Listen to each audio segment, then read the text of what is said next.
Hello everyone. In this video we discuss the previous year question paper. ह्या व्हिडिओमध्ये आपण आधीच्या वर्षाचे जे क्वेश्चन पेपर आहेत हे आपण डिस्कस करू आणि त्यामध्ये कोणकोणते क्वेश्चन विचारले गेले आणि आपण ते सिलेबस मध्ये कव्हर केलेत की नाही हे आपण तिथे बघू. आता जो पहिला पेपर आहे हा आपण नोव्हेंबर 2019 म्हणजे जी सर्वात शेवटी एक्झाम झाली कोरोनाच्या आधी नोव्हेंबरमध्ये त्या एक्झामचा पेपर आपण डिस्कस करू. म्हणजे जे आता आपले 1 वर्ष आधीची जी बॅच आहे तिने जो क्वेश्चन पेपर फेस केला त्या क्वेश्चन पेपर बद्दल आपण डिस्कस करू.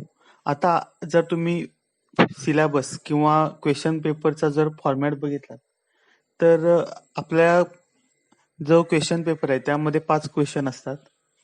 पहिले 4 क्वेश्चन प्रत्येक युनिटवर असतात. म्हणजे पहिला क्वेश्चन पहिल्या युनिटवर, दुसरा क्वेश्चन दुसऱ्या युनिटवर, तिसरा क्वेश्चन तिसऱ्या युनिटवर, चौथा क्वेश्चन चौथ्या युनिटवर आणि जो 5वा क्वेश्चन आहे त्यामध्ये चारही युनिट मधली जी एका वाक्यात उत्तरे द्या किंवा गाळांतरे, match the following, true or false ह्या टाईपचे क्वेश्चन्स तुम्हाला जास्तीत जास्त विचारले जातात. आता आपलं जे आपण डिस्कस केलं ते युनिट आहे पहिलं. त्यामुळे आपण पहिल्या जो पेपर आहे नोव्हेंबर 2019 त्यातला पहिला क्वेश्चन आज आपण इथे डिस्कस करणार आहोत. आता जर तो तुम्ही पेपर बघितला तर पहिला क्वेश्चन काय विचारला होता तर discuss various grades of laboratory reagent.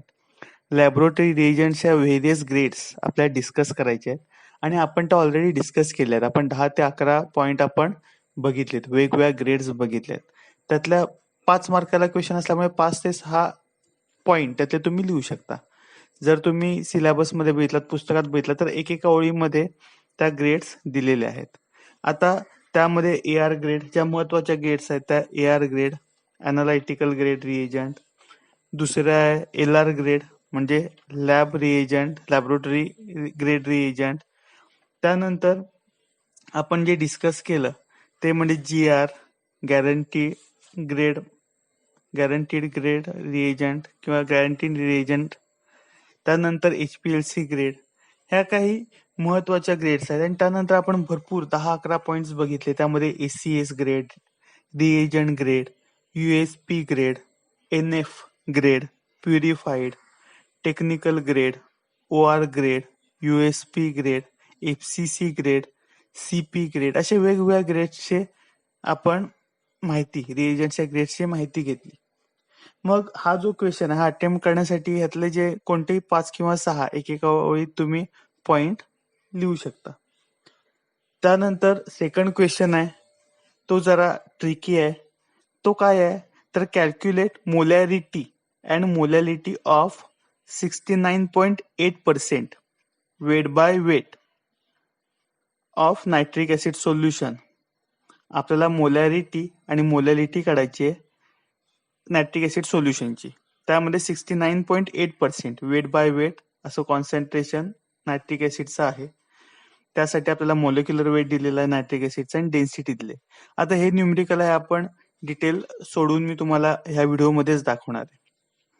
त्यानंतर नेक्स्ट क्वेश्चन आहे तर discuss importance of quality in industry. हा सुद्धा पॉइंट आपण बघितलाय. 6 ते 7 पॉइंट ह्यातले आपण डिस्कस केलेत. त्यातले कोणतेही पॉइंट 5 पॉइंट तुम्ही लिहून 5 मार्क मिळू शकता.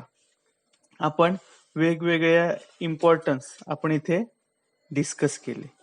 आता त्यामध्ये आपण जे डिस्कस केलेले जे इम्पॉर्टन्स आहेत त्यामध्ये आपण encourage quality consciousness, satisfaction of consumers, reduction in production cost, most effective utilization of resources, reduction in inspection cost, increase goodwill, high morale of employment, effective advertisement. हे काही जे इम्पॉर्टन्स आहेत क्वालिटी कन्सेप्टचे हे आपण बघितले. त्यातले 5 तुम्हाला इथे लिहायचे जेणेकरून तुम्हाला 5 मार्क मिळतील आणि प्रत्येक पॉइंट एका ओळीत एक्सप्लेन करायचा म्हणजे 5 पॉइंट तुम्हाला इथे मिळून जातील. त्यानंतर अजून एक क्वेश्चन न्यूमरिकल विचारलं गेलंय. Calculate percentage composition of each element present in urea. युरियामध्ये असलेला जो इच एलिमेंट आहेत त्याचं पर्सेंटेज कॉम्पोजिशन आपल्याला काढायचं आहे.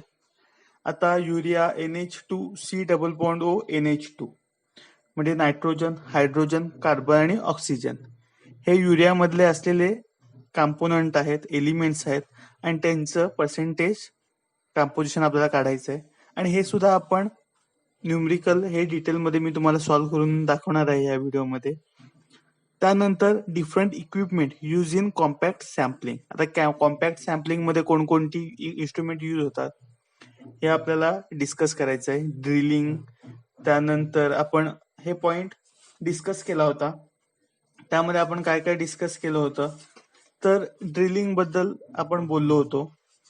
ड्रिलिंग कशा प्रकारे केलं जातं ते आपण इथे डिस्कस केलं होतं.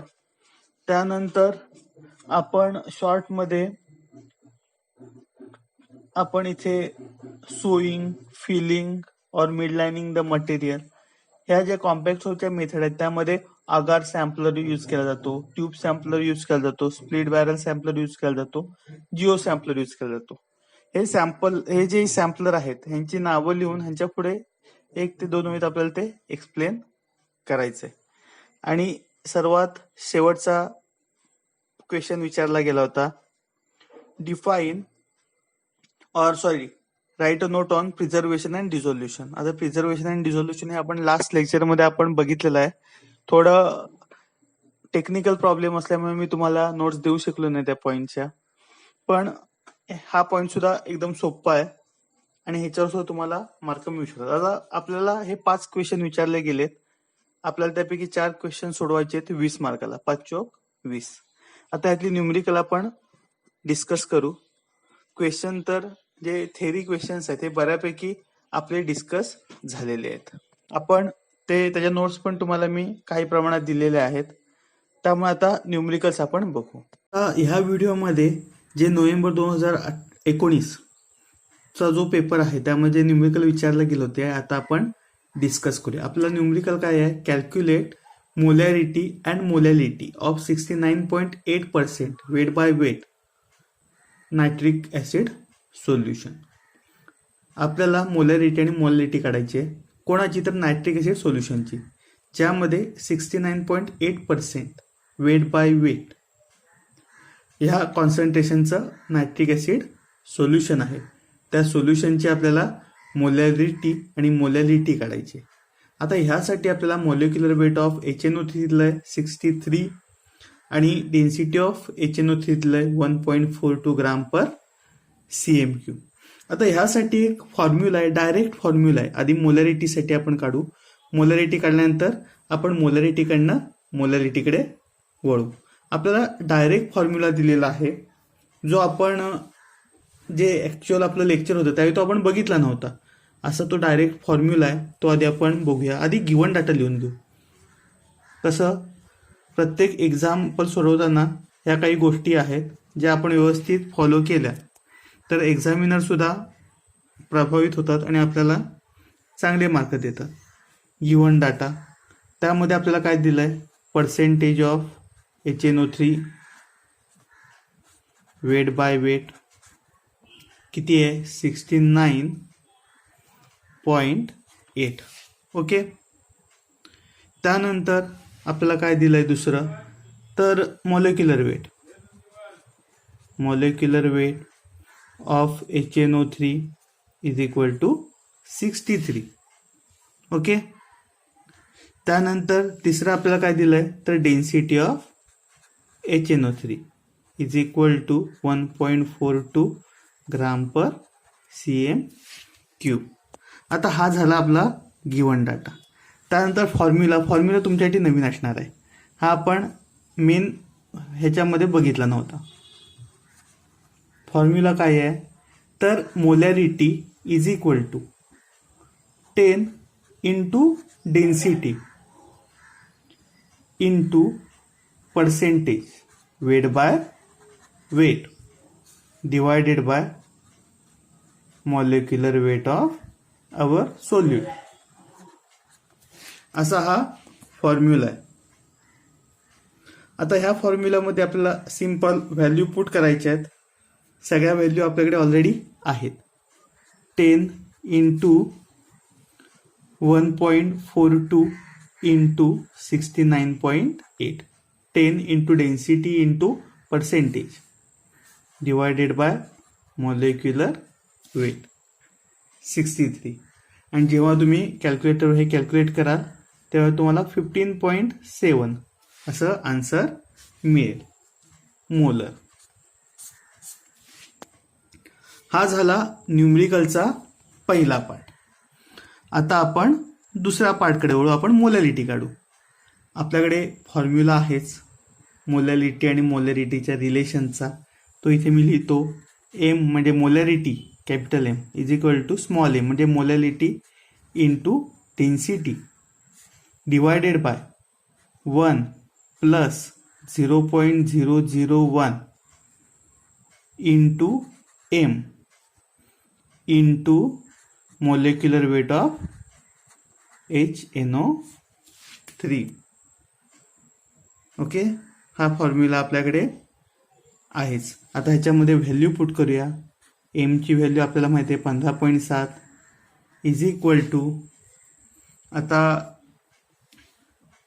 स्मॉल एम आपल्याला काढायचा आहे, into density 1.42 divided by 1 plus 0.001 into 63 molecular weight of HNO3 into small M.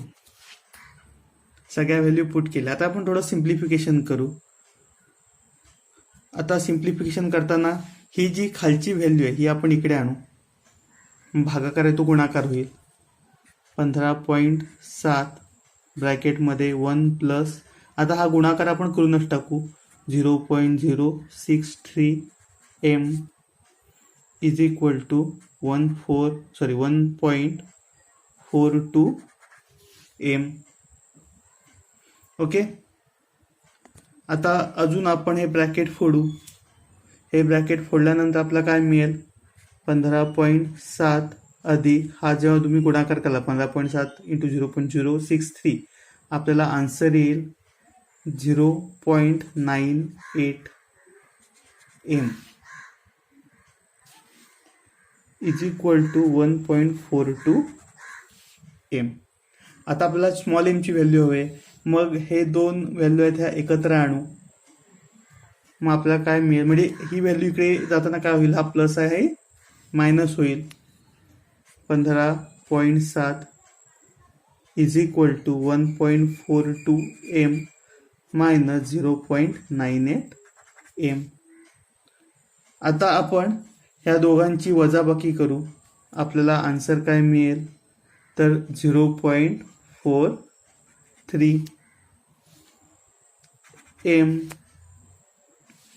15.7 is equal to, आता आपल्याला एमची व्हॅल्यू हवी. मग आपण काय करणार, M is equal to 15.7 divided by 0.43 is equal to, आपल्याला आन्सर काय मिळेल, तर 36.51 मोलर हे आपल्याला आन्सर मिळेल. हे ह्या प्रकारे आपण सिंपल न्यूमरिकल सोडू शकतो. आता इथे हा फॉर्म्युला हा तुमच्यासाठी नवीन आहे. हा एवढा इम्पॉर्टंट नाही आहे. जर तुम्ही सेटचं पुस्तक हिमालय पब्लिकेशनचं पुस्तक घेतलं तर त्या हिमालय पब्लिकेशनच्या पुस्तकात हा फॉर्म्युला तुम्हाला दिसणार सुद्धा नाही. तरी सुद्धा ह्याच्यावर न्यूमरिकल विचारलं गेलेलं आहे. हा फॉर्म्युला एक तुम्ही तुमच्या फॉर्म्युलाच्या लिस्टमध्ये ॲड करा आणि ह्या प्रकारे आपण हे न्यूमरिकल सोडवतो. आता आपण सेकंड न्यूमरिकल बघू. जे न्यूमरिकल आपण नोव्हेंबर 2019च्या पेपरमध्ये बघितलं. Calculate percentage composition of each elements present in urea. आता युरियाचा पहिला मी इथे फॉर्म्युला काढतो. H2NC double bond O NH2 हा झाला युरिया. आणि ह्यामध्ये जे प्रत्येक एलिमेंट आहेत, नायट्रोजन, हायड्रोजन, कार्बन आणि ऑक्सिजन, ह्याचं आपल्याला पर्सेंटेज कॉम्पोजिशन काढायचं आहे. आता इथे थोडं जे एक्झामिनर आहे, जो क्वेश्चन पेपर सेटर आहे, त्याने थोडी ट्रिक वापरलेली आहे. जनरली आपण आपल्याला ॲटॉमिक वेट दिलेले आहेत हायड्रोजन, नायट्रोजन, ऑक्सिजन आणि कार्बनची. जनरली आपण राऊंड फिगर वापरतो, पण इथे त्यांनी राऊंड फिगर दिलेले नाहीत, कारण थोडा विद्यार्थ्यांना त्रास व्हावा, थोडे कष्ट पडावेत, कारण 5 मार्काला हे न्यूमरिकल विचारलं जाणार आहे. न्यूमरिकल एकदम सोपं आहे, पण विद्यार्थ्यांना ते जरा 5 मार्काच्या ह्याने त्यांच्याकडनं थोडी मेहनत करून घेण्यासाठी हे न्यूमरिकल आपल्याला असं दिलेलं आहे. आता पहिल्यांदा आपण गिवन डाटा बघू. गिवन डाटा आपल्याला ॲटॉमिक वेट ऑफ आपल्याकडे हायड्रोजन आहे, किती आहे 1.008. पण आपल्या युरियामध्ये किती हायड्रोजन आहेत, 2 नी 2 4. मग 4 हायड्रोजनचं वेट किती झालं 4.032. 8 चोक 32, 4 एके 4. सोपा गुणाकार आहे. त्यानंतर नायट्रोजन 14.007. नायट्रोजन किती आहेत 2 आहेत, 1 आणि 2. मग 14 जुने 28.07 जुने 14.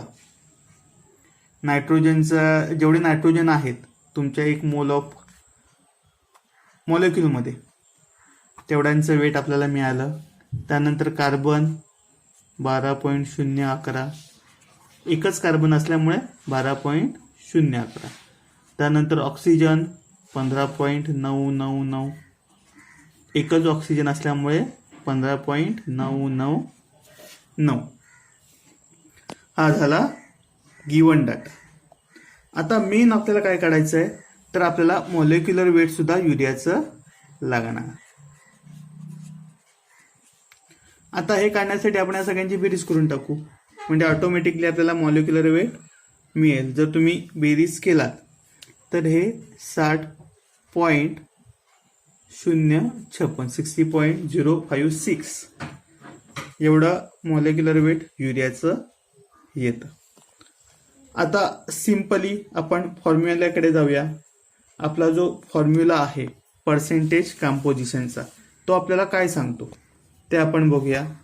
तर percentage composition of element is equal to a mass of element